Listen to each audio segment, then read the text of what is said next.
Om.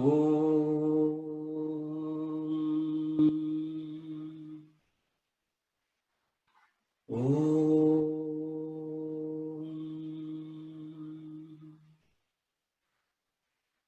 Om.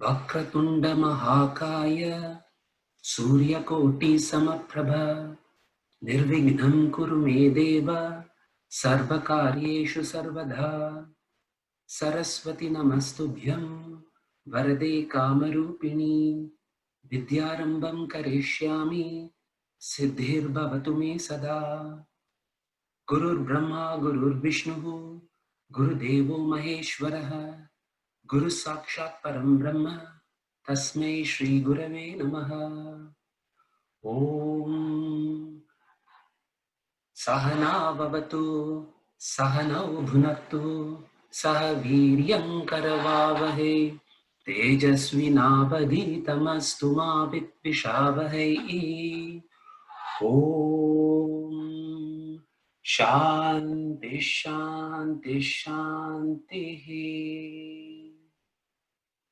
So the first, or rather the second verse in this section was where he said that Brahman, Brahmashvaya, Sattva, Rajas, Tamo, Gunatmika, Maya. He said there is this entity called Maya, which is of the nature of Sattva, Rajas, and Tama. Okay? Sattva, Rajas, Tamo, Gunatmika, Maya. This Maya has Brahman as its Ashraya. Okay? And by the word Ashraya, what is meant is that the relationship between Brahman and Maya is one of Satyam and Mithya. So before any creation, before any origination, there is just Brahman, Brahman and Brahman alone. And the power to create, Brahman's power to create is called Maya, or sometimes some texts refer to it as Prakriti as well. Okay, some texts refer to it as Prakriti. So the question inevitably arises as to whether Maya is an independent power, a parallel reality. The answer is no, because Maya is Nitya and Brahman is Satyam. We saw this last week. So the power to create is Nitya, and Brahman is Satyam. That's a relationship between Maya and Brahman.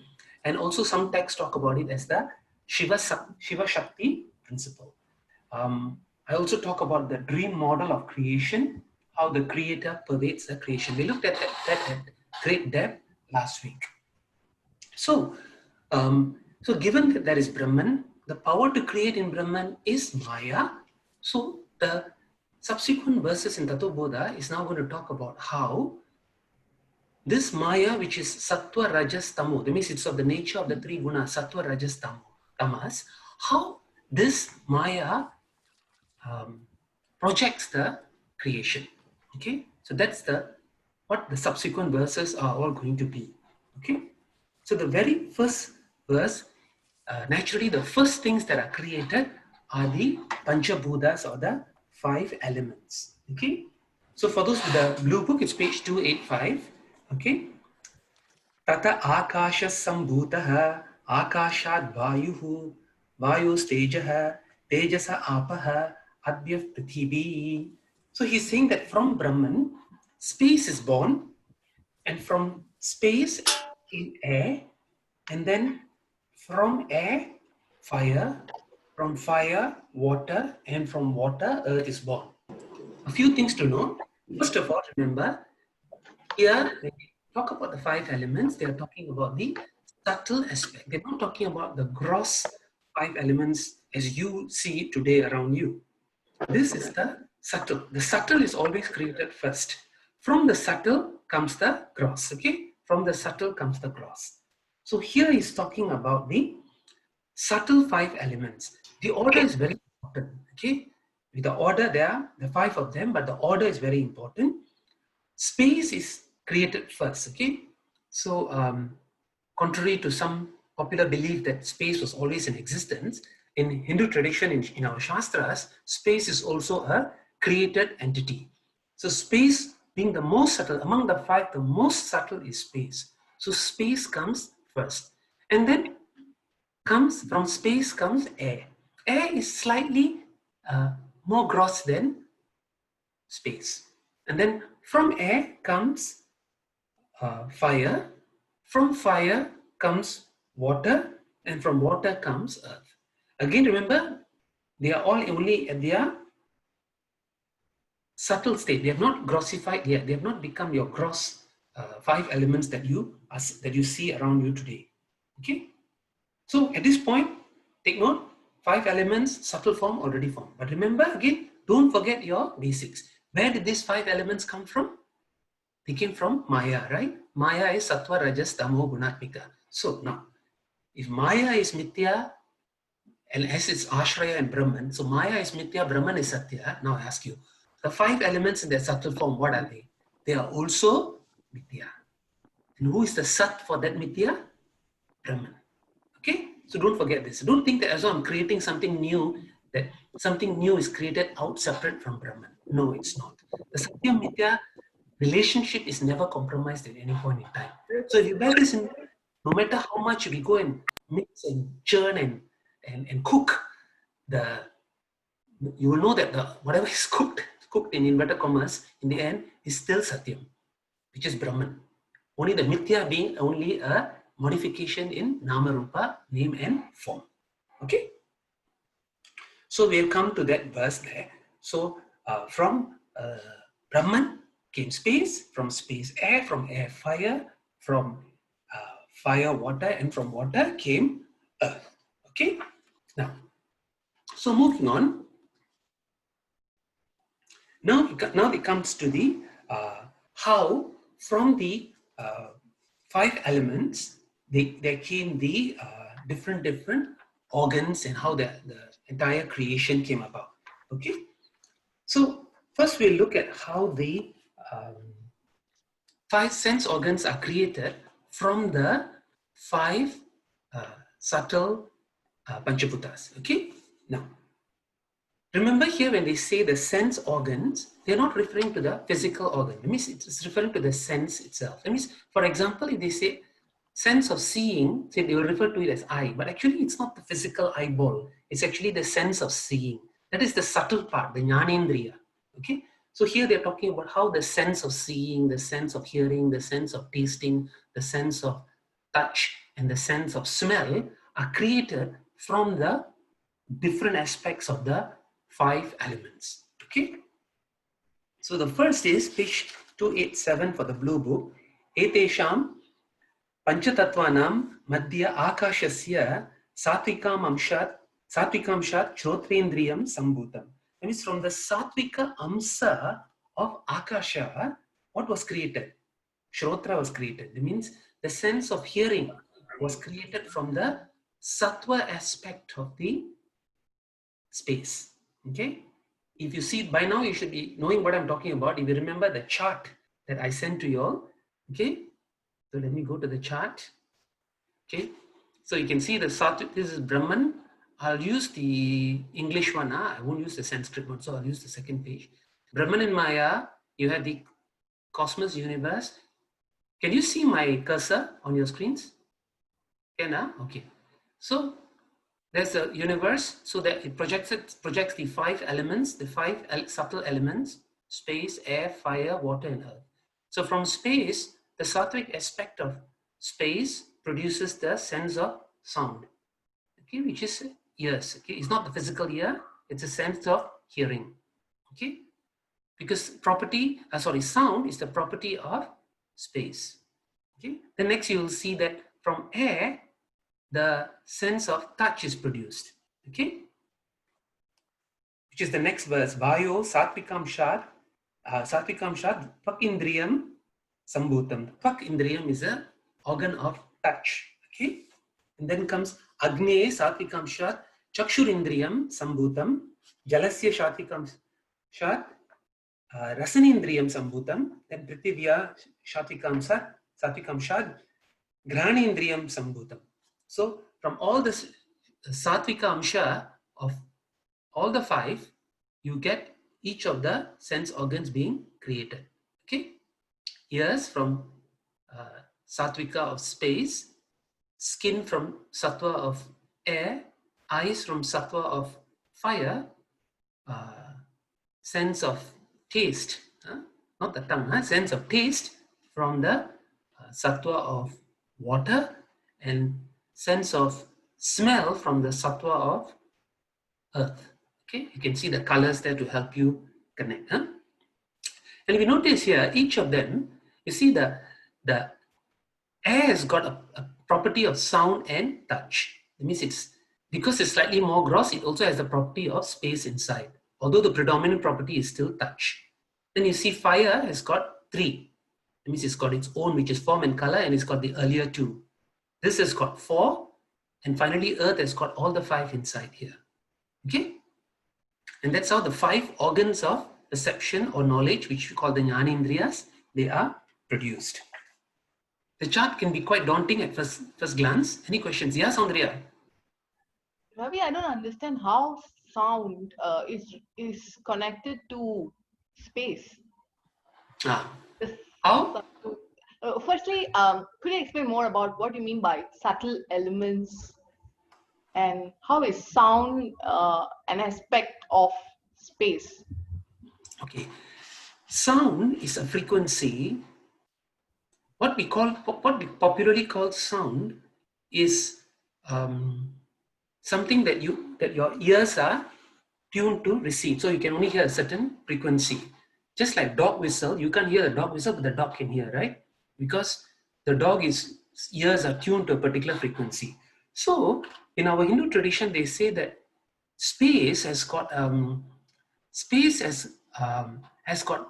different energies that are present there, and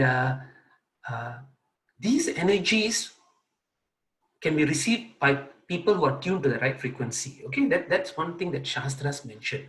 But where the connection between sound and space comes is that the first energy that was created, in many Shastras they say it, especially in the Agamas, the first creation was space, right? But how did Brahman create space? Yeah, no doubt Tattva Bodha says it's by Maya, but in many Shastras they will say actually it was produced from the sound of Om. That means the sound Om was called the primordial sound, the first vibration, the first movement that came.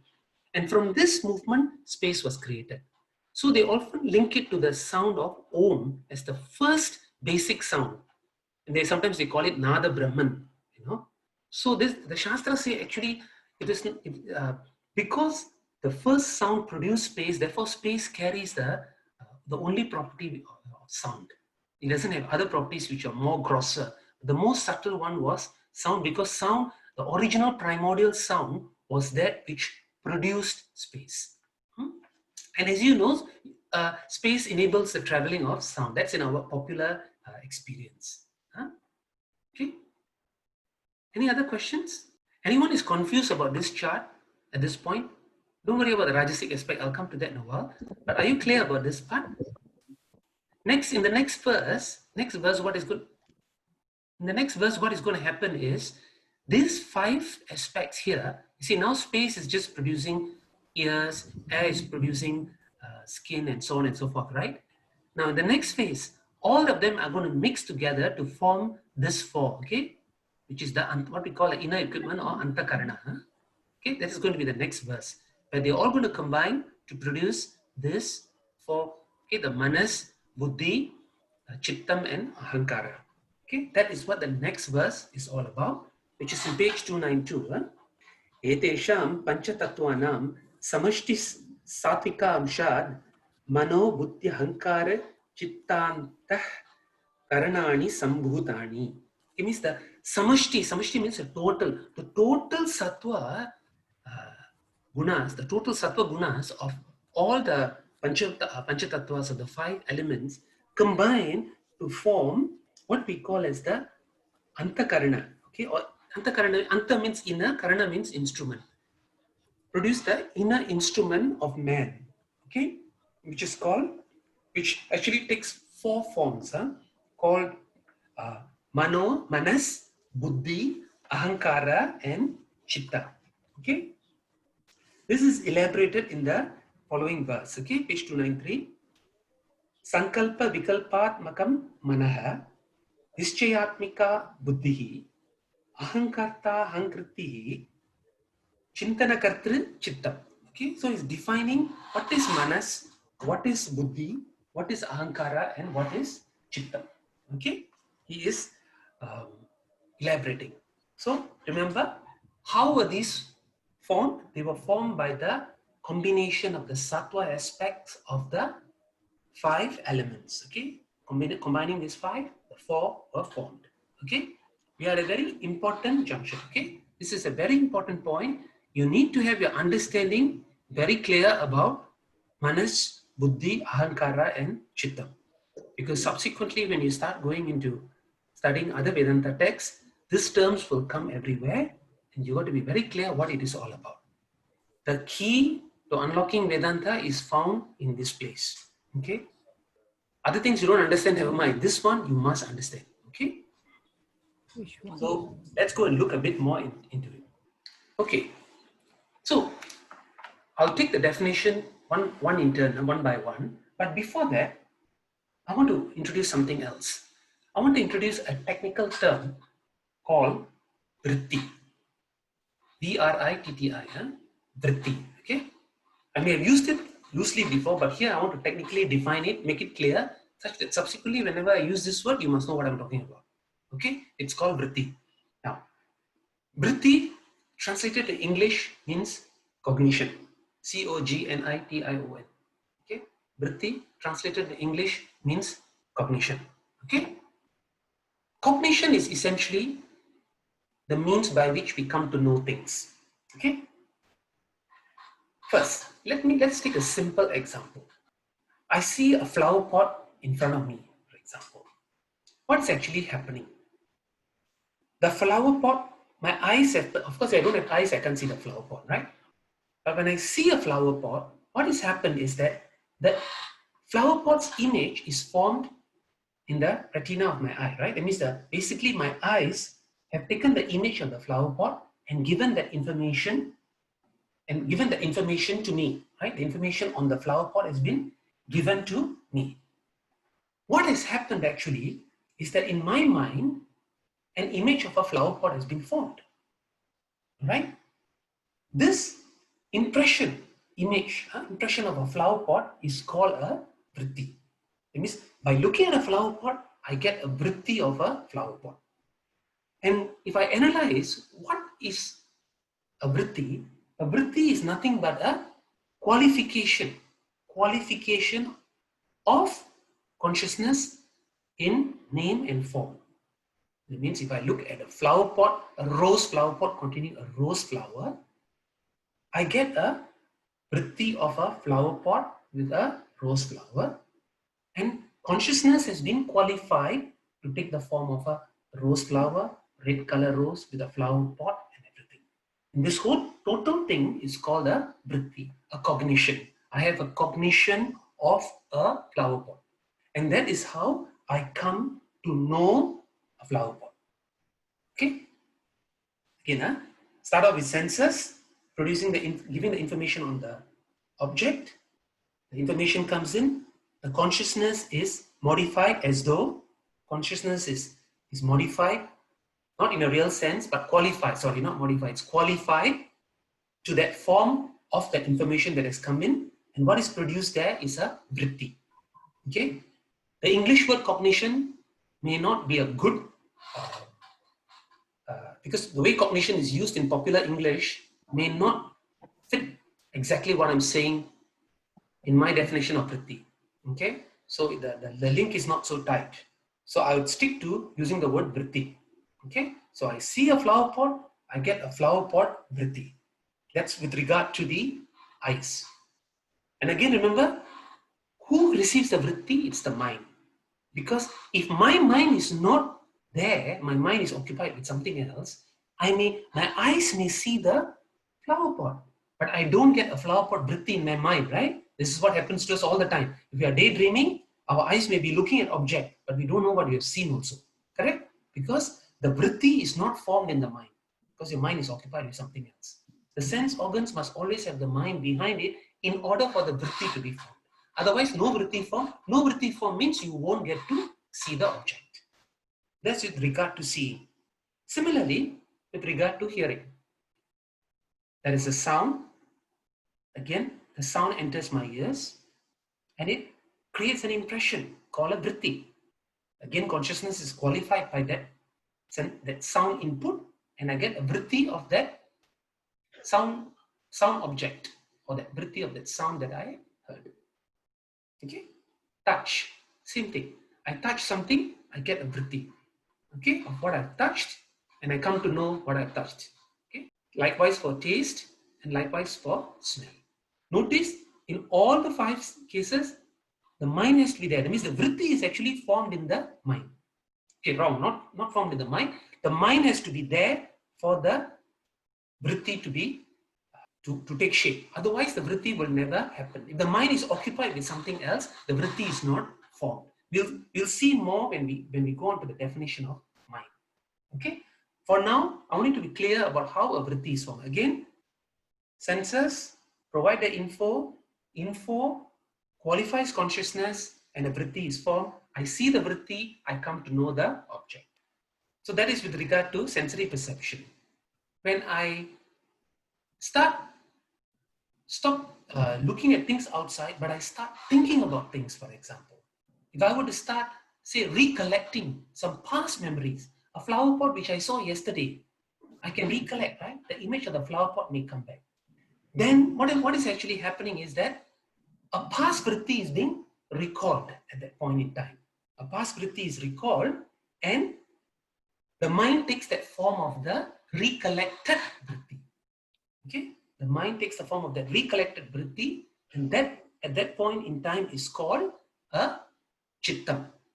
Okay? It means there's a vritti that's formed there, and then at that point when you recollect a vritti, it is called chittam. Okay? When you see something and the vritti is formed immediately, you can call it as manas, mind. Okay? So there is manas, there is chittam. There is also something called buddhi. Buddhi is when I make a deterministic thought in my mind, a deterministic cognition, then it is called buddhi. Okay? So there is manas, there is buddhi, there is chitta. Okay? And finally, there is something called ahankara. Ahankara means it is the thought, that's your thought that defines you as an individual, which owns up every other thought. Okay? When we look at the verse here, it is saying that decision followed by doubt is the nature of mind. If we look at the definition, it means mind is something that in addition to perceiving things, when there is emotions, when there is doubt, then that state is called mind. It's called manas here. When there is resolved ascertainment, it is called intellect. Chittam is the thinking process of what has gone on before, recollection. And ahankara is, I am the doer. In your book, they've called it ego, but ego not in a negative sense. Here, ego means it's like I thought, the thought that owns up everything else as mind. Okay? So there are 4 terminologies there: manas, buddhi, ahankara, and chittam. All of them are nothing but cognitions. All of them are cognitions. Cognitions can come via objects from outside, or cognitions can come from within my mind through determination, through recollection, through even emotions.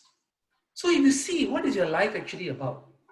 Your life is all about cognitions, right? Either at any one point in time, you are either getting a sensory input from outside inside into yourself, or you are recollecting something that has happened in the past. So the entire life process is all about vrittis and vrittis alone. Okay? It's all about vritti and vritti alone.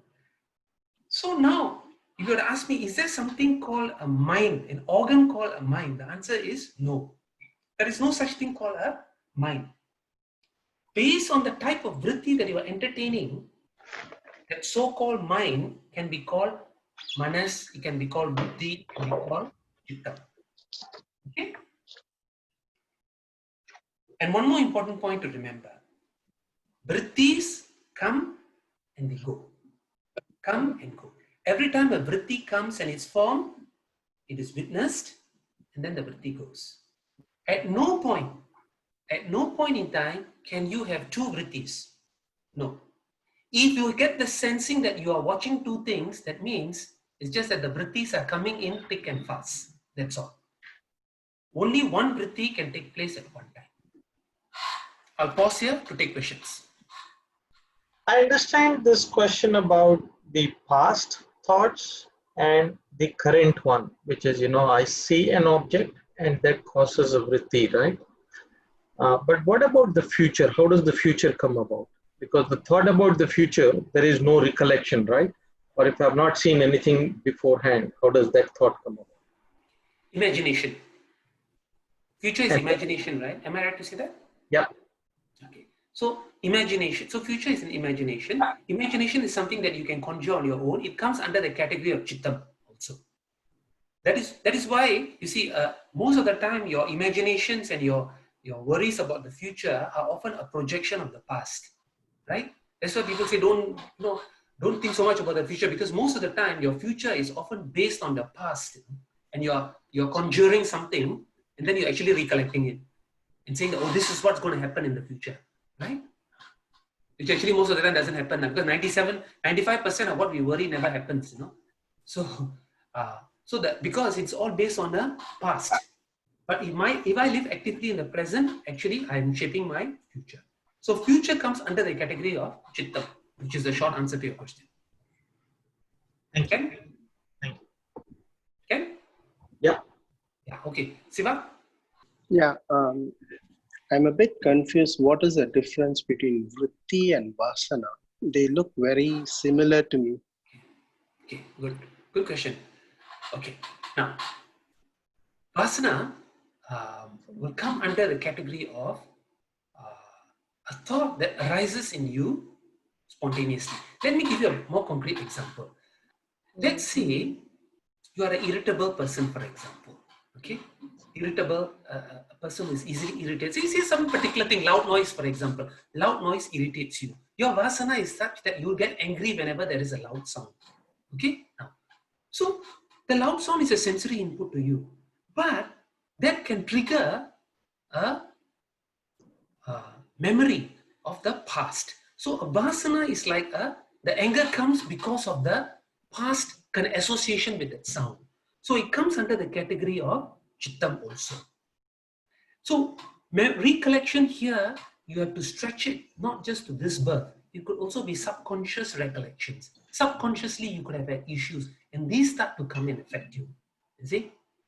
Okay, so it also comes under that. You may not consciously recall it. Vasanas, you don't consciously recall, right? Because vasana can just suddenly pop up unknowingly, right? That's why it's called vasana. So that unconsciously, without your control, if that thoughts were to keep coming and popping into your head, that is also broadly comes under the category of chitta. Okay? Any vritti that comes in your head comes under one of these four. Okay? Any vritti that comes in your head. Some vrittis comes in our head consciously because I choose to have it. Some totally outside my control. Correct? Some of us can be in total auto mode. You can speak, think, act, total auto mode. Who is doing? You're not doing it deliberately. But it nevertheless is happening because the vrittis keep coming in your head. Yeah. So short answer, yeah, you can put vasana together in the category of chitta also. You can. Okay. Thank you. Vijay, I have a question. Yeah, Chitra? Yeah. Can you repeat the explanation for Manas, Ravi? Manas. Okay. Manas is where there's doubt. Right? In the according to Tattva Bodha, they include it as doubt, emotions essentially. They qualify it. Even in Puju Swamiji's commentary there, he's putting it as emotion and doubt. All of this, he's using the technical term manas to include that. I've stretched it to say that any vritti that you receive can also be parked under manas. The key learning point here is not the label. It's not important for you to know which is manas, buddhi, ahankara, chittam. Manas, buddhi or chittam. That is not so important. What is key to know is that each of these things are vrittis. Each of these things are vrittis. The labels are not important. Why the labels not important? Let me explain. As you go to other Upanishads and texts, they won't make this differentiation. They will park all the three, manas, buddhi, and chittam collectively and call it manas also. Some texts, or they will call it antakarana also. Okay, so you don't have to split hairs here. Most important thing is understand that the vrittis can come via external inputs, or it can come from intrinsic, from within me. Don't say intrinsic. It comes from within me through past recollection, vasanas, whatever it can come. The fact is, all of these are vrittis and vrittis alone. Okay, and then when these vrittis come, there is this thing called ahankara, the I thought, the ahankara. This is a special type of thought, a special type of vritti that starts to own up each of these things. Okay, and that's what defines your individuality. That is called ahankara. Okay. Ravi, I have a question. Yeah. Can you hear me? Who is it? Sorry. This is Amit Ray. Yeah, Amit. Yeah. Please. Yes, you said just now that mind is not an organ, but we often say control your mind. Actually, what we mean. Exactly. That's why the English usage of mind. I'll go even further for you. You know, we don't just say control the mind. We even say, you know, in my mind, I've got different types of thoughts, right? Right. I've got a good thought in my mind. I've got a bad thought in my mind, right? We say that, right? So that gives you the idea that there is something called mind, which contains thoughts, correct? That's a popular English usage of it. But in Vedanta, actually, we analyze, there's no such thing called a organ called mind. There's only different types of thoughts. Is it? So when we say control the mind, what are we saying? That means control the type of vrittis that come in your mind. Vrittis that are dharmic in nature. Don't allow for vrittis that are adharmic in nature. All right? One more clarification. There is the whole chart predominantly focuses on 5 sensory organs. But there is one, what they call extrasensory perception or sixth sense. How do you connect this? Sixth sense comes from a high, okay, in Hindu tradition, sixth sense comes from something that is not not related to a gross organ itself. It's in the subtle realm. It comes through heightened, in yoga tradition, they'll talk about it. It talks about when your mind is highly evolved through a high degree of purity, you can get it. It is not commonly available to people unless you develop it through yoga. Yeah. I ask because it plays a very important role in our lives sometimes. Very important. What about third eye? Third eye, yeah. How does it relate to this? Again, same answer. It's related to higher degrees of, through high degree of purity, special practices pertaining to breath. You're able to look at areas, perceive areas that are outside the range of your physical gross senses. Okay? Again, all this is covered in Yoga Sutras. If you read the Yoga Sutras, it's nicely elaborated how you can attain those abilities. But in Vedanta, the objective is not to attain these abilities, because if you attain it, it's not going to get you anywhere. The ability to fly and travel to another place and to see you now having what kind of dinner you're eating, it's not going to benefit me in any way as a spiritual aspirant. Okay, so that's why in Yoga Sutras they always say these are impediments to spiritual evolution. Knowing out of curiosity is not a problem, but remember these are not the milestones that one should aspire for in the journey, because these milestones will not lead you to the goal. Or rather, sometimes even the people warn, the authors will warn that these milestones can even distract you in your objective. Thank you. Dr. Prasad? Ravi, I'm not sure I'm completely following this, but you said that sounds and objects modify our consciousness so that we see the objects and listen to the sound as nirti. Roughly correct, right? Okay. Now, if we see the same, if we listen, like 1,000 people listen to the same sound, and many people can see the same object, it leads to the conclusion that all our consciousness is just one consciousness. Yes. Okay. Yes. What is the purpose of individual jiva then? Purpose of individual, but the interpretation can be different. Huh? That how we respond to the vrittis, the choices we make are all different. There's one consciousness in which fine, that, no doubt about that. You and I can see the same child on the street begging for food. How we respond to it is different. That's what defines us. So that's the purpose of the jiva. And the jiva is at different states of evolution. So while our vrittis are the same, how we respond to the vrittis that arise in us can be totally Yeah, that is the response of each jiva, but what is the purpose then purpose of individual jiva? what is the purpose of individual Purpose, jiva? yeah. It means Because why at the end, it's all a single consciousness. Correct, exactly. But the point is, we only know that today in a theoretical way. Yeah.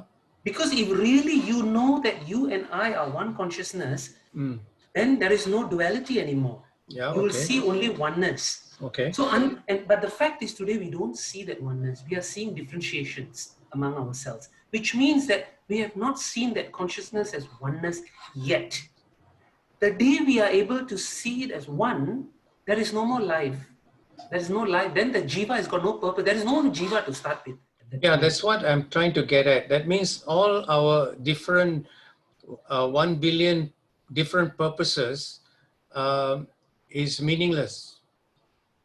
It's meaningless only when you see the oneness, then you see the meaninglessness of it. Yeah, but the whole point of life is to make it meaningless. To make it, yes, if you want to put it that way, that's fine. But the point is today you don't see it as meaningless because you are the one who's adding all the meaning Correct. to your life. But then the purpose that we live is to make it meaningless. From Vedanta standpoint, yes. Why? That is only half the statement. You must finish the statement properly. Why? Why? You're right. Meaningless, but why? You must go on to finish the statement properly. Because that is the postulate of the Vedas. No, you must go further. Meaningless, why? Because you have something more meaningful to get, which is the oneness, which is your reality. Right? Don't stop halfway. Don't come and say the purpose is to make meaningless. Yes, it's true, but why you're making it meaningless? Because behind the so-called perceived meaninglessness, there is something far more meaningful, which is your swarupa, your reality, the one consciousness that shows no differentiation between you and me. And that is God, which is the only substance that exists. So which do you want? Do you want to live in a false, erroneous reality, or do you want to live in the real reality? The truth. Of course, the answer is obvious.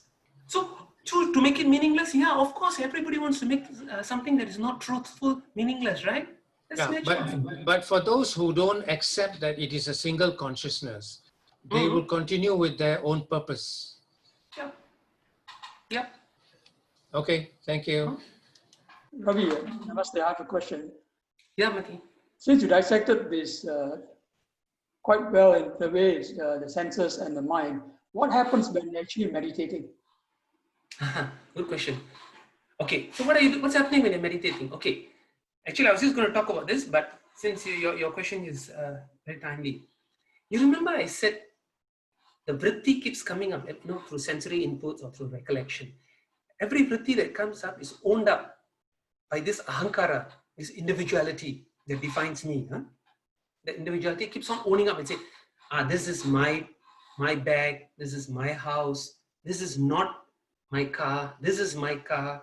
A particular thought, I don't like this, I'm very happy, I'm sad. All of these are conclusions made because the ahankara has owned up a particular vritti that has come in my mind. Now, in meditation, what's happening is you're actually getting into a state where there is no vritti. Where there is no vritti. There is only blankness. And when there's only blankness, ahankara looks at itself and says, There is nothing to own up. So it starts looking at itself. And that is the first step towards for the ahankara to see itself as pure consciousness. That is why we all feel very peaceful during meditation. Because in meditation, there is no vritti for the ahankara to go and catch. There is nothing there. So it is very peaceful. Peaceful, why? Because it's looking at itself, it's just with itself as pure consciousness. Another example, deep sleep. In deep sleep, there is no vritti, correct? You're just with yourself. That is why we all enjoy sleeping. And after sleeping, when we wake up, we'll say, I slept well. I had a good night's sleep. I had a good sleep, a wonderful sleep. Why? Because there's no vritti to own up, no vritti to trouble. Our vrittis are the ones that trouble us. So in meditation, you're getting into a state where you're minimizing or eliminating. Okay, that's why it's a very nice thing. So all of us enjoy meditation, provided we get there. Provided we get to the state where we can control the vritti. The problem is that's a difficult part because the vrittis will keep coming, especially when you don't want it to come, it will come. But anyway, we'll work on that. Yeah, Saundarya? He has a question. Yeah. Sir, one doubt. Whether this I, it owns all other thoughts. Because you mentioned the ego controls the rest, right? Manas. I didn't say control, I said own up. Own up. It Identifies. So when I goes, all other thoughts will go. Yes. When I thought goes. How will I thought go? The I thought will go with the right knowledge. That's what Vedanta is all about. That's why I said this part is the most important, very important point we are in Tattva Bodha.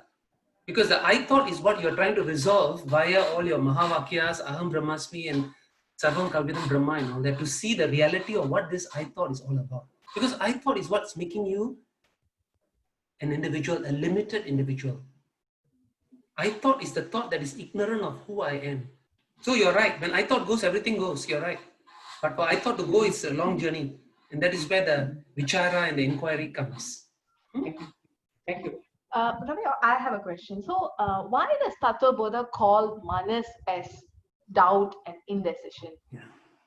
Good question. But you see, this terminology, it's very varied, you know. Tattva Bodha defines it like that. You'll find another text somewhere else, we'll talk separately. The point is, they know how to focus on the right things because these labels are not key. What is key is to understand that they are all vrittis. The categorization is not important. So as I mentioned earlier, in some texts, they won't even talk about buddhi and chittam. When they say manas means it can be anything. Sometimes they don't even use any of these terms. They use the word antakarana. Chitta Shuddhi. You heard of this word called Chitta Shuddhi? We say Karma Yoga, Chitta Shuddhi. Chitta Shuddhi means what? Purity of Chitta. Chitta means, is it really Chittam? No, there Chitta means all. Manas and Buddhi are included. Okay, and by extension of saying that imagination of future is parked under Chittam, can we say dreams are also Chittam then? Deals? Dreams. Dreams when you recollect it, of course. You won't know you're having a dream when you are in a dream. Unless Right? I recollect it. Okay. So it's after you come out of the dream, when you recollect it, it's Chittam, of course. Okay. And this is not related to our topic, but since you mentioned the Mahavakyas once again, right? From the Advaita standpoint, it is very clear when I say Aham Brahmasmi or Isham, Isha, sorry. Vasyam idam sarvam. Okay, but how do dualists see Aham Brahmasmi, the same Mahavakyas in the same Upanishads? How will they see it as a two elements? How will dualists see Mahavakya? They have their own interpretation. Honestly, I'm not a specialist in Vishishta Advaita and Dvaita especially.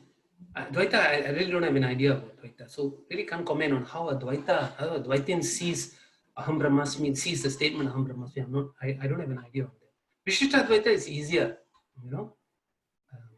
But the point is, at the end of the day, if you notice, because we are in this area of consciousness and knowledge, is all about knowing and cognition, the solution always eventually will come back to jnana, you know. It will all come back to jnana as a solution, not necessarily jnana yoga. You know, jnana yoga is different from jnana. Jnana is a final solution. That jnana can be obtained via bhakti, whatever, you know, many parts. Jnana yoga being one such part. Okay. We often confuse when acharyas say jnanam is the final destination. We think that jnana yoga is the only way. No. But jnanam is no matter, even great bhaktas in the end, they need that jnanam of the Jiva Brahma Aikyam, the oneness. That jnanam, that knowledge is still required. You know? I tell you an interesting story I heard recently. There was this, you know, in the Vaishnava tradition, they say that that there's this Divya Desha, the 108 Divya Deshas.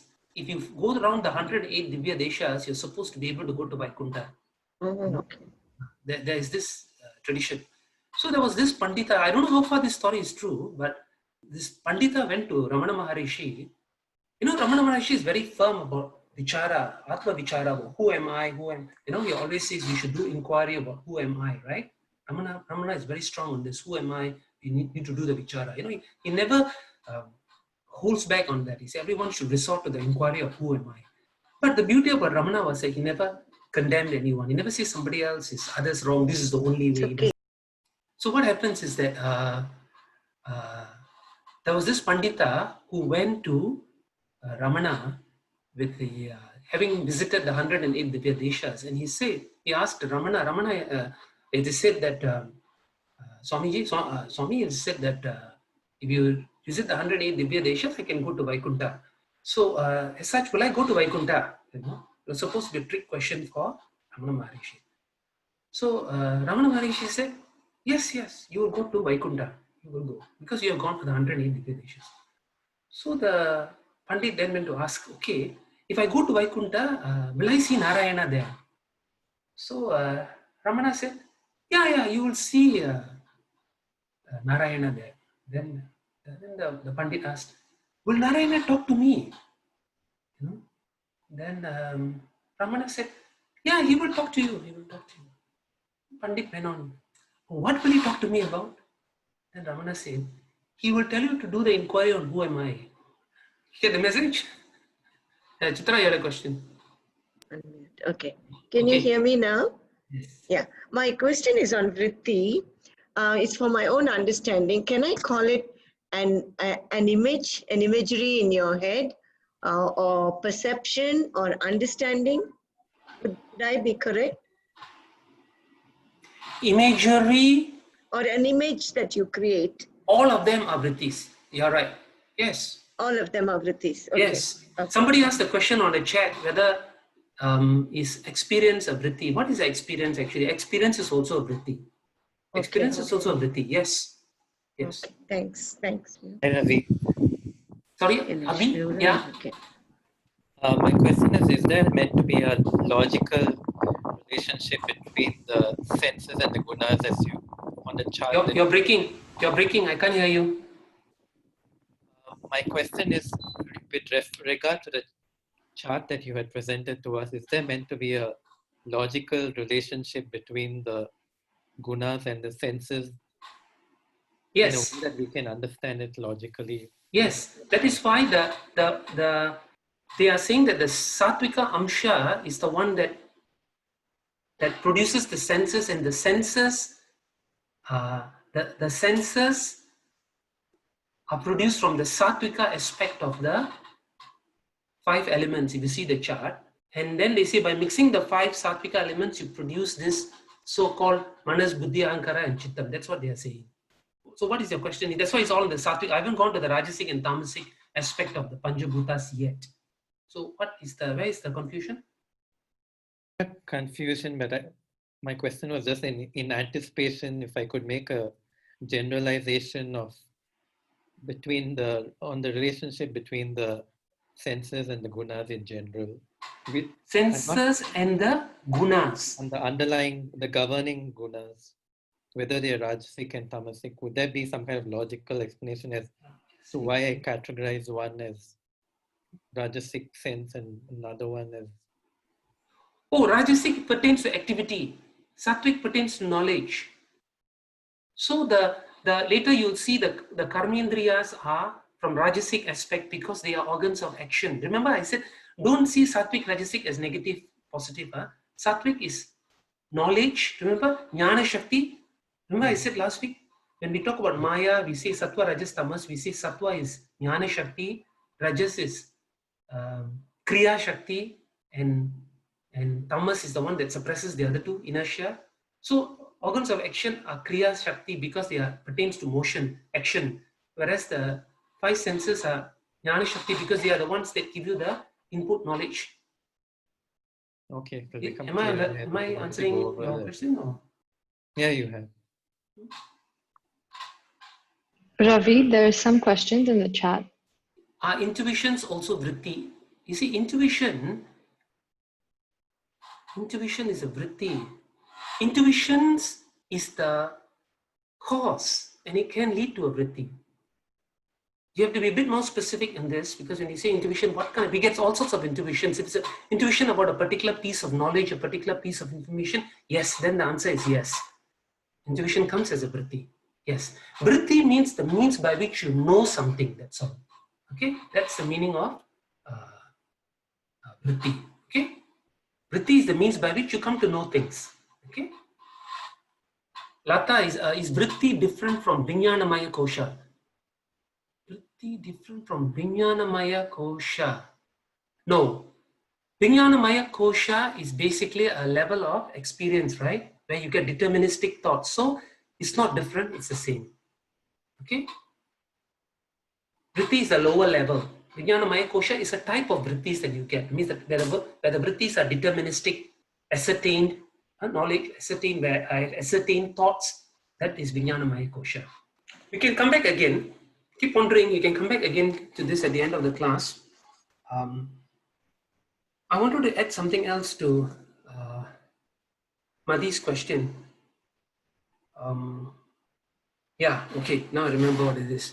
You see, I said Ahankara was a vritti that owns up every other vritti. Okay, Ahankara was a vritti that owns up every other vritti. Now, and in meditation, you try to bring the vrittis down. Similarly, when we talk about a pure mind and a steady mind, you remember this was part of the solution for Vedanta, for Brahmananda, remember?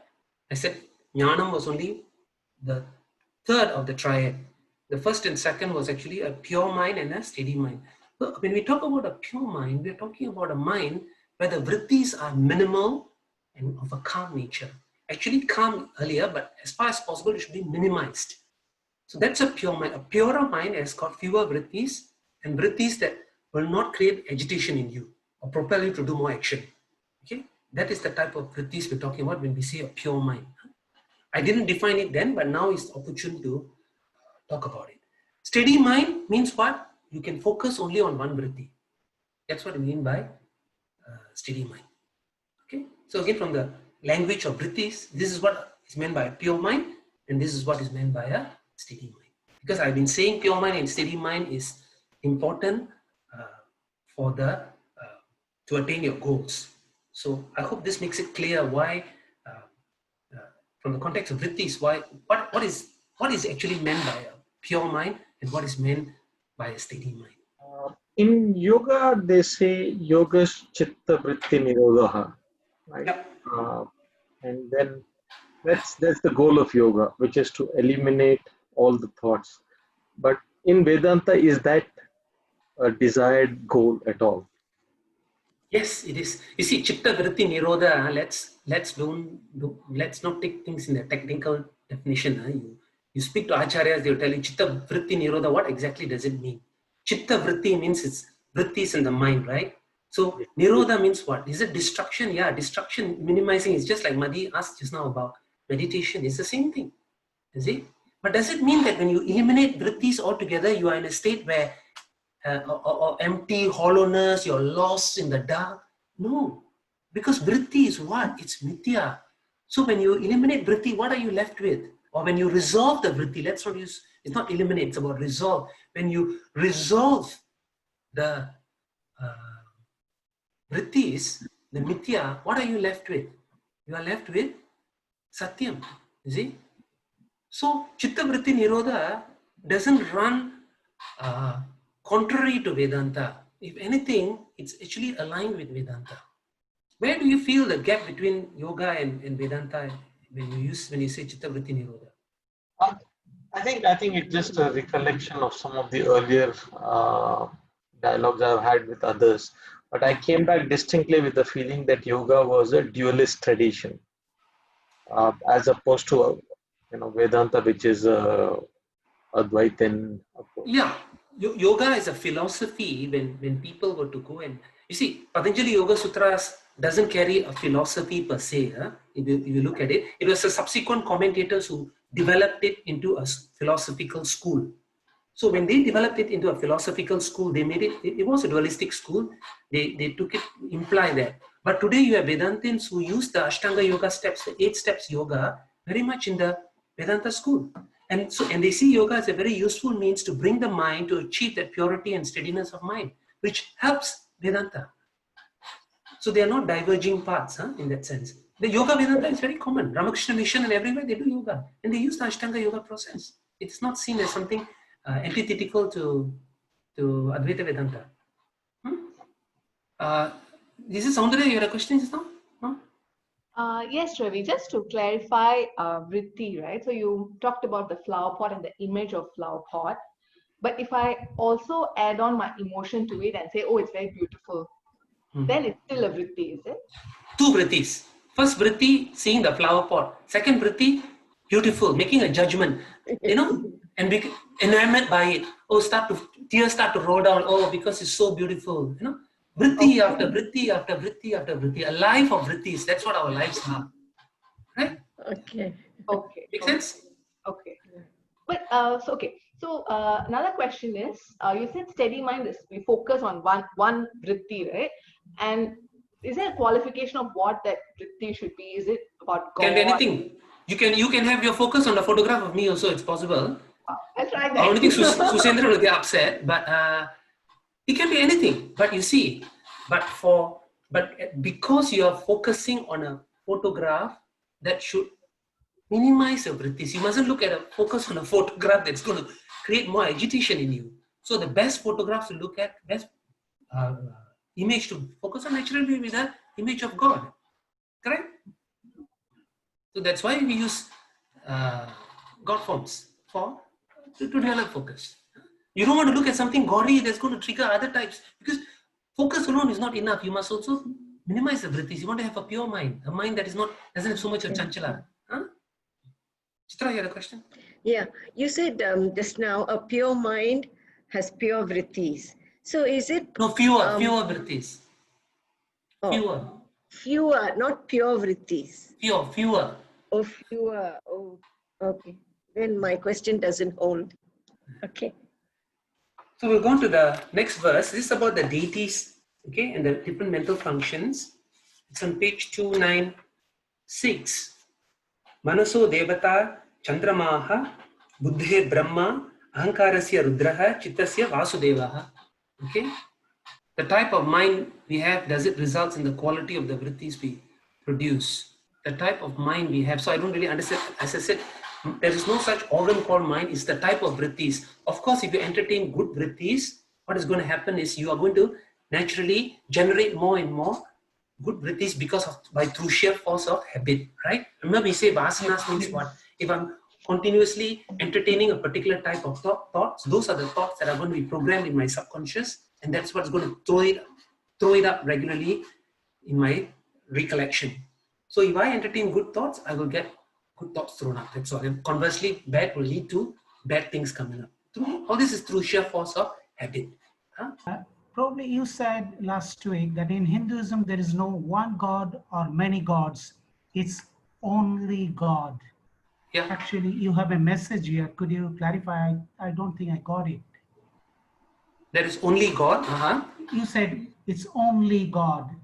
Yeah. Not one God, not 33 million gods, but only God. What do you mean by that statement? Because in the earlier part of the Tattva Bodha, we had spoken about how there is a basic substratum, which is the ultimate reality, which is singular, non-dual, which is called consciousness or chit. We had done that analysis in the first part of Tattva Bodha, and there it was shown that there is only one real entity which we call Satyam, and that pervades everything. Everything else, the creation that we see, is a projection, like how a dreamer projects a dream.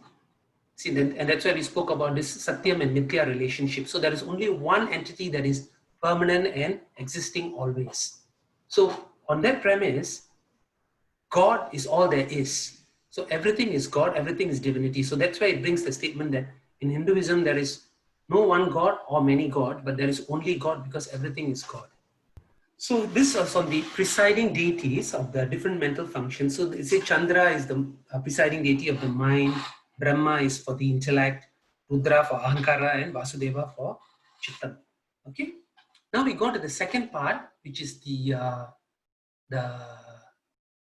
Rajasic Amsha. Okay. On page 298, we say, I'll quickly go through the verses. Etesham Panchatatvanam Madhye Akashasya Rajasamshat Vagindriyam Sambhutam. That means the faculty of Vak, speech, comes from the Rajasa aspect of Akasha. Because we finished with the Sattvic aspects, now we are going to the Rajasic aspects. Vayo Rajasa Amshat Paninindriyam Sambhutam. Bakhne Rajasamshat Padindriyam Sambhutam. Jalasya Rajasamshat Gudindriyam Sambhutam. Prithivya Rajasamshat Upastendriyam Sambhutam. Etesham Samashti Rajasamshat Panchaprana Sambhutaha. Okay. Okay. You can quickly go to the chart. So here we're talking about the Rajasic aspects. Rajasic aspect of space produces the faculty of speech. Okay. Okay. Speech from space. Air Rajasic aspect is a faculty of hands, the energy of hands. Then fire for legs, water for organs of excretion, and earth for organs of reproduction. So these are the 5 karmendriyas, organs of action. Earlier we saw the 5 organs of knowledge, jnanendriyas. Okay, and then the 5 Rajasic aspects combine to produce the 5 pranas, panchapranas. Earlier the 5 sattvic aspects combine to produce the mano, buddhi, ahankara, and chitta. Right? Here the 5 Rajasic aspects combine to form the panchaprana. The pranas are the energy that drives our physiological system. Okay, and after that it is going to the, so the sattvic aspect of the 5 elements and the Rajasic aspect of the 5 elements have been accounted for. We are now going to the tamasic aspect. Okay, so the next verse in page 303, Etesham Panchatattvanam Tamasamshat Panchikrita Panchatatvani Bhavanti. Okay, and let me quickly chant the verse before we go to this very complicated chart on here. Now the sattvic and Rajasic has been taken care of. Now he's talking about how the tamasic aspect of the subtle, the 5 subtle elements will produce the 5 elements in its gross state that we see today. So the 5 elements that we see in the gross state today around you is actually the tamasic aspect of the original 5 elements in the subtle form that came out from Maya and the Brahman. Okay. Page 305. Panchikaranam katamiti chet etesham pancha mahabhutanam tamasamsha swarupam ekam bhutam tvida vibhajekam pratak tushnim vyavastapya aparam chaturda vibhajya swadha binneshu ardeshu swabhaga chatushtaya samyojanam panchikaranam bhavati. Okay, the long and short of it is this. Okay, this tanmatras means each of this, the tamasic aspect is split into 2, which is the second line, split into 2. One half remains intact, the other half is divided into 4 parts. Each of these 4 merges with the other remaining 4, 1 each. So you see the numbering, 2, 3, 4, 5, 1, 3, 4, 5. Into 1 half of the element in stage 1/8 portion of from each of the other 4 gets combined. This is 1/8 lah, of course, right? Because this is quarter of half is 1/8. Okay, so they add up, and this is what grossifies to form the 5 gross elements of space, air, fire, water, and earth. And that's where they say in page 308, Etebhya Panchikrita Panchamahabhutebhya Stula Shariram Bhavati. From these 5 elements which have undergone grossification, Panchikaranam is called grossification, the gross body is formed. So from these 5 gross elements, the gross body, with our gross body that we see, is formed naturally. How is it formed? How is it formed? Through food, correct? Because our body is nothing but food. And where does food come from? Food comes from the 5 elements which you see all around us. Anyone don't understand this? Need me to run through this again? Anyone have difficulties understanding this?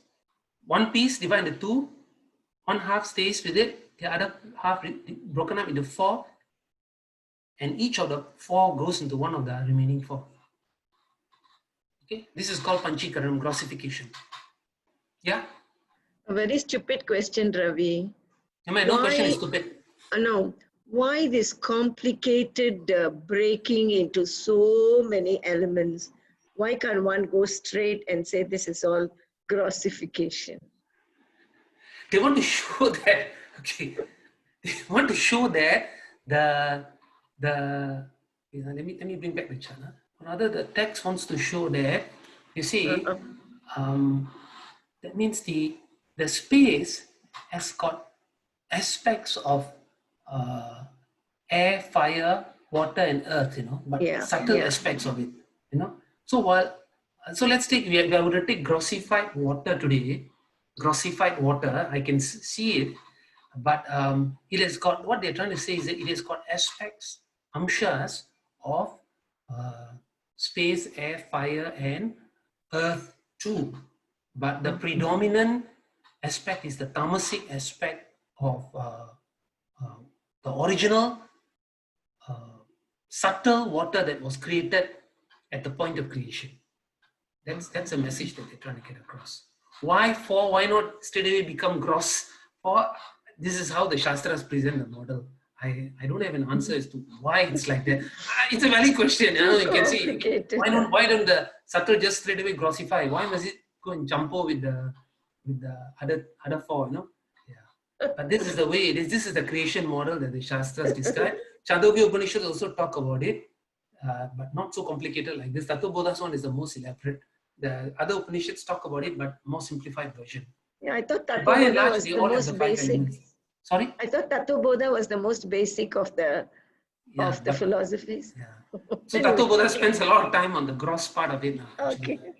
Because you need to get the foundation proper, I guess. Yeah. Okay, thanks. Yeah, Soundarya? Yeah. Why are the gross elements or the 5 elements linked to tamasic guna? Inertia. What is inertia? You see, go back to your definition. Sattva, Rajas, Tamas. Sattva is Jnana Shakti. Kriya, Rajas is Kriya Shakti, and Tamas is inertia, suppression of the 2. So the ability to know and the ability to move or act. That is Sattva and Rajas. Something that is inert space, inert water, inert earth.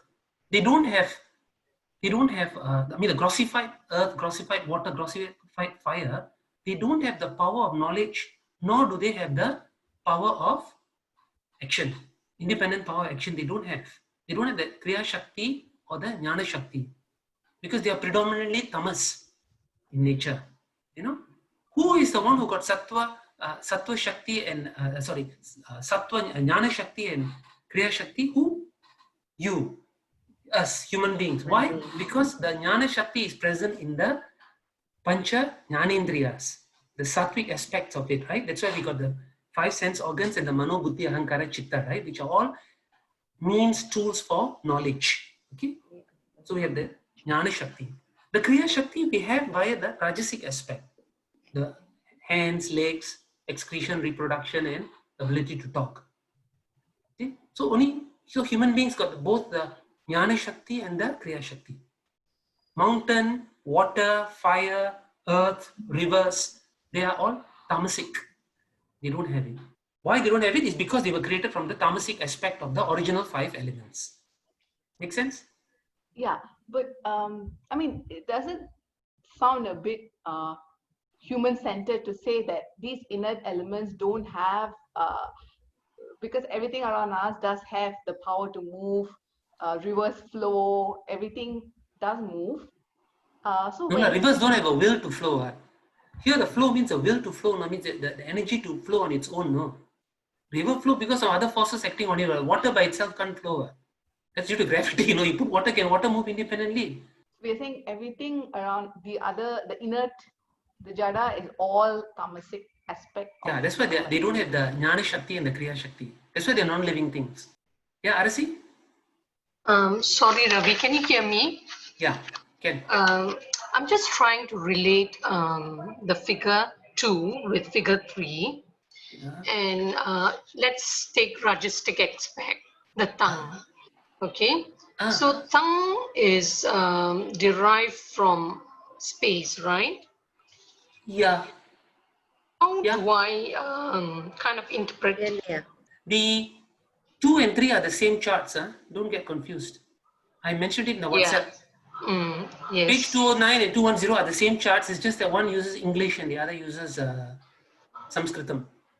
So they mean the same thing. That means from the Rajasic aspect of space, you get the organ of speech, which is Vak. Okay. Then the Devata is Vahni, Indra, Vishnu. Those are the Devatas, the second line here. No, what I'm trying to see is that, you know, is there some kind of character? For example, tongue. Predominantly, it is made from space, right? So then the smaller elements are made up of air, fire, water, and earth. So is there some kind of characteristics that actually kind of is being revealed here, where the tongue is stronger in terms of space rather than, I mean, I'm just trying to relate. Yeah, I understand what you mean. Not really, not really. I can try, we can do by inference, but there's no Shastra Pramana, there's no, what do you call that? Authority, you know. We can make good guesses here, you know. You can make educated guesses and we probably won't be off the mark. You know, like for example, you say, oh, because Vak produces sound and sound is Shabda, is linked to the Sattvic aspect of space, you can draw some connections there, you know. But Tattva Bodha itself does not go to that degree of that. Because while you can explain that, you get into trouble later on. Why Padam, for example, why the feet is linked to fire, you know. The relationship is better here. In the Jnanendriyas is better. In the Karmendriyas is harder. Jnanendriyas is much easier because you look at sense of touch with air. You know, air has got a faculty of sound and feel. It doesn't have sight, taste, and smell. Fire has got the first 3. It doesn't have the last 2. Water has got the first 4 and doesn't have smell. Earth has got all the 5, you know, because Earth, you know, the grosser ones have got more properties. That's what he's trying to say here. So here you can do some kind of correlation, but here it's harder. I can't tell why organ of reproduction is linked to the tamasic aspect of Earth. You know, it's there may be other texts, but I myself do not know that. Okay. Sorry about that. Okay. Thank you. You got another question, Saundria? No, Ravi, just wondering why we say intelligence is everywhere. Every atom that moves, everything has intelligence and everything has Brahman. But when we do this exercise, we are just saying that the knowledge aspect, sattvic aspect, is just the 5 senses and the intellect and buddhi. You're using words very loosely, huh? You are mixing. You're using consciousness with synonymous with intelligence, and that's not true, huh? That's not true. I said we shared about consciousness, God consciousness being everything and everywhere. That doesn't mean that everything has intelligence. You know, intelligence is different. Intelligence is about knowledge pertaining to a particular thing, and that's a Jnana Shakti we're talking about, the ability to know things. It's distinct, you know. What I said was everything, including that pervades living things and non-living things, is consciousness. So be careful in your choice of words. Huh? They're not. They mean different things. Huh? Don't equate. When did I ever say intelligence is consciousness? I don't recall saying that because I'm careful in my choice of words there, especially when talking about consciousness. So if snow melts when sunlight shines on it and it becomes water, we are saying that there is no Jnana Shakti involved In where? in the process of. No, why is that Jnana Shakti? The laws are there. The laws have been put in place. Laws of nature, like law of gravitation. There was an intelligence to be inferred that there's an intelligence that put that in place. But the law was put in place by somebody. And that law operates on its own without any interference. You know?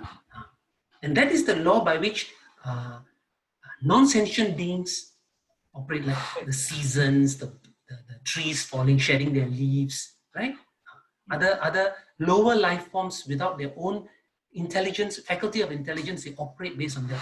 They don't have that. In that sense, they don't have that individual, independent Jnana Shakti. They don't have that. Only humans, animals, to a lesser extent, have it. Huh? Yeah, Dr. Prasad?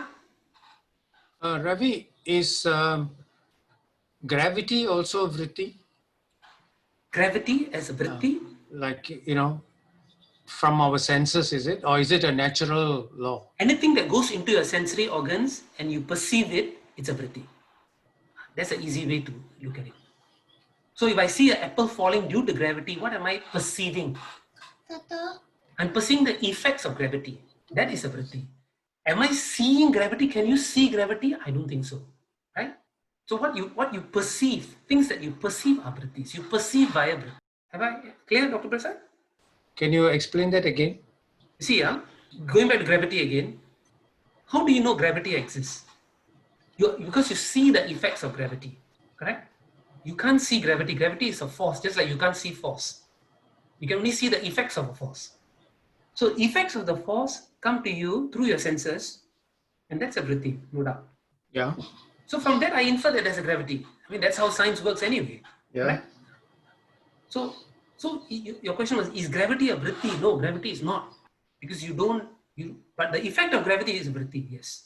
So gravity is satyam. Gravity is satyam. Okay. No, because gravity is just like a law, any other law that exists in the universe. Huh? Satyam is, consciousness is, God is far more subtle than that. He's the architect. So consciousness is the only satyam. So gravity is maya. Gravity is just a product, just an effect of the universe. Just as how you see a mountain, you see Mount Kailash, you see Himalayas out there. Gravity also you see out there. Okay, here only thing gravity, you don't see it, but you infer based on scientific evidence, based on perceptual evidence. So that's all. So it's in that same basket. So is it mithya? Yes. Answer is yes, it is mithya. Don't say maya, mithya. Huh? Okay, I don't understand the last part of the chart where it says to 1/2 of the element in stage 1/8 portion from each of the other 4 elements get combined. Do they mean that the earth merges with water and then merges with air? Or I don't understand what they mean. This line, is it? The one I'm showing my cursor, is it this one? The one below. This one, okay. That means, you see, at this point, they have not grossified yet, you see. They are still in their subtle aspects. That means the tamasic, that means if I take tamasic, okay, let's take example. If I take water, so water has got half, this before grossification, subtle, just prior to grossification, there is this 50% of it is subtle water.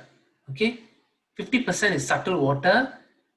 This 1/8 is subtle space. Another 8 is subtle air. Then subtle fire and subtle earth. Then this whole thing grossifies to form gross water. Answer? Okay. Some more questions? Okay, who is it? Yeah, Ravi. Yeah.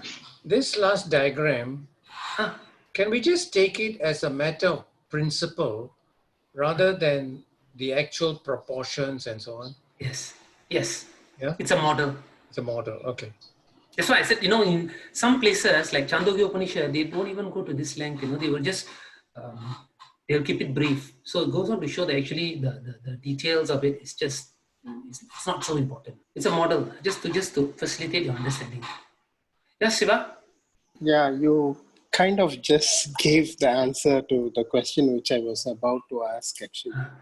You know, when I started attending these classes about the Sadhana Chatushya Sampatti or Satya and Mithya, Avastatraya, 5 koshas, all those things, I feel they are useful, but I'm kind of wondering what is the purpose of understanding this Panchikaranam, and is it really useful going forward?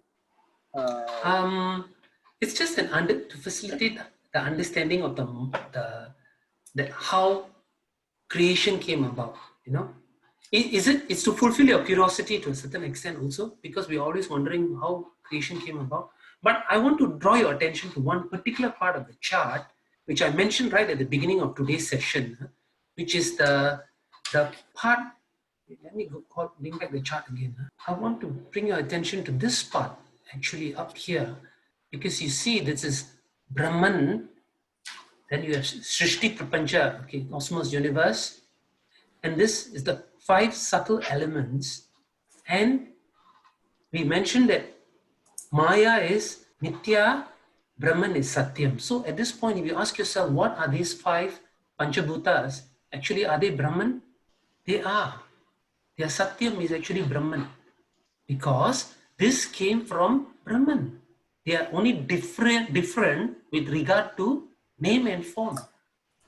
They are only different with regard to name and form. Nama Rupa is what that differentiates them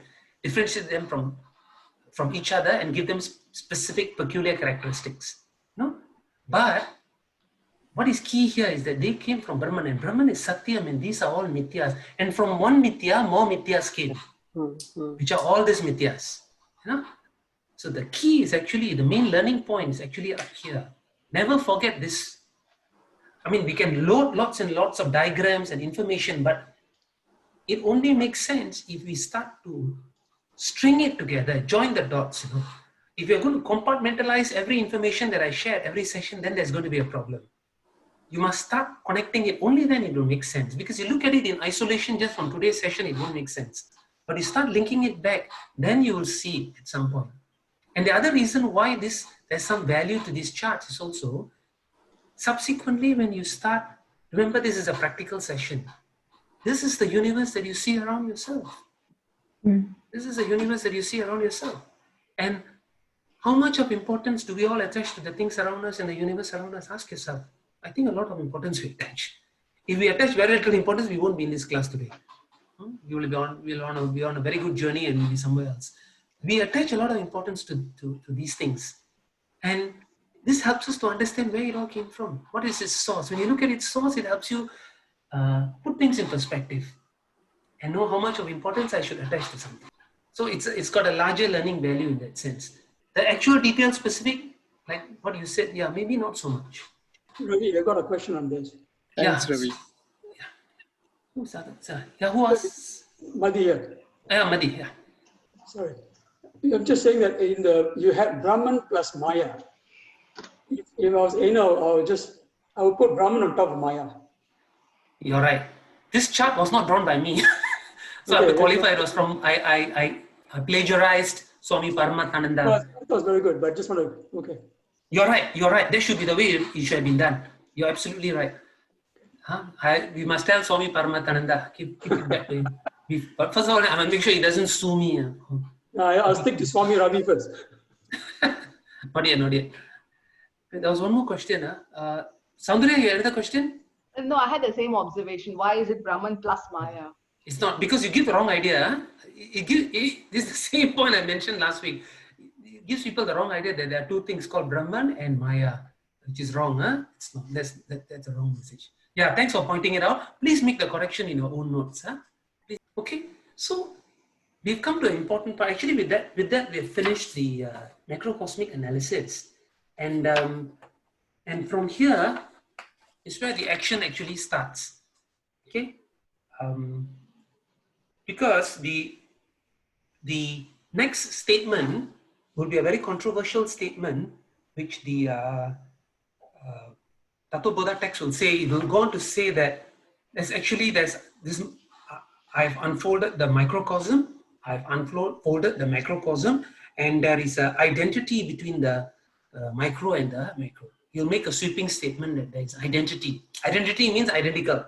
Okay, and that's when the student will say, "How can you say, this is identical? You're so different," and so on. And then the teacher will go on to show where is the equation of the microcosm and macrocosm. Essentially, the equation means it's an analysis of the statement tat tvam asi. Okay, that thou art. The equation of the tat and the tvam. Tat will be actually the macrocosm. Tvam will be the microcosm. And why is it that there is asi there? Why is it there is an equation there between tat and tvam? And that is the subject matter of the next section of Tattva Bodha, which we will start from next week. Om Swasti Prajabhya Paripalayantam Nyayena Margena Mahim Mahishaha Go Brahmanebhya Shubhamastu Nityam Loka Samasta Sukhino Bhavantu Kale Varshatu Parjanyaha Prithvi Sasya Shalini Desho Yamsho Barahita Brahmana Santu Nirbhayaha Sarve Bhavantu Sukhinaha Sarve Santu Niramayaha Sarve Bhadrani Pashyantu Ma Kashchid Dukkha Bhag Bhave Asato Ma Sadgamaya Tamaso Ma Jyotirgamaya Mrityorma Amritam Gamaya Om Shanti Shanti Shanti. See you all next week. Bye.